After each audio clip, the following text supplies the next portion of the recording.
স্বাগত জানাই আমাদের চ্যানেলে। আজ আমরা আলোচনা করব ডক্টর মোহাম্মদ ইউনূসের সম্পর্কে, যিনি বাংলাদেশে এবং সারা বিশ্বে একজন কিংবদন্তি ব্যক্তি। ডক্টর ইউনূস 1940 সালের 28শে জুন বাংলাদেশের চট্টগ্রামে জন্মগ্রহণ করেন।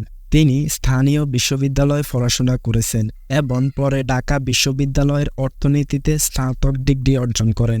তিনি যুক্তরাষ্ট্রের মধ্যে পিএইচডি ডিগ্রি অর্জন করেন এবং সেখানে শিক্ষকেরও কাজ করেছেন। 1993 সালে ডক্টর ইউনূস গ্রামীণ ব্যাংক প্রতিষ্ঠা করেন। এটি ছিল একটি বিশেষ ব্যাংক যা দরিদ্রদের ঋণ দেওয়ার জন্য তৈরি করেছিলেন। এই ব্যাংকটি নিশ্চিত করে যে যারা ঋণ পায় তারা স্বাবলম্বী হয়ে ওঠে। 2006 সালে ডক্টর ইউনূস এবং তার গ্রামীণ ব্যাংকের শান্তি নোবেল পুরস্কার অর্জন করেন। এটি ছিল তার অর্থনৈতিক উন্নয়নের অবদান রাখার স্বীকৃতি। তাদের কাজ দরিদ্র মানুষের জীবন পরিবর্তন করে এনেছে। ডক্টর ইউনূস সামাজিক ব্যবসার ধারণ প্রচার করেন।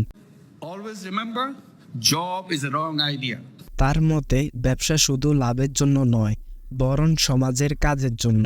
এই ধারণা সমাজের ইতিবাচক পরিবর্তন আনতে সাহায্য করবে। ডক্টর ইউনূসের কাজের ফলে বিশ্বের বিভিন্ন দেশে মাইক্রোফিন্যান্সের মডেল গ্রহণ করা হয়েছে।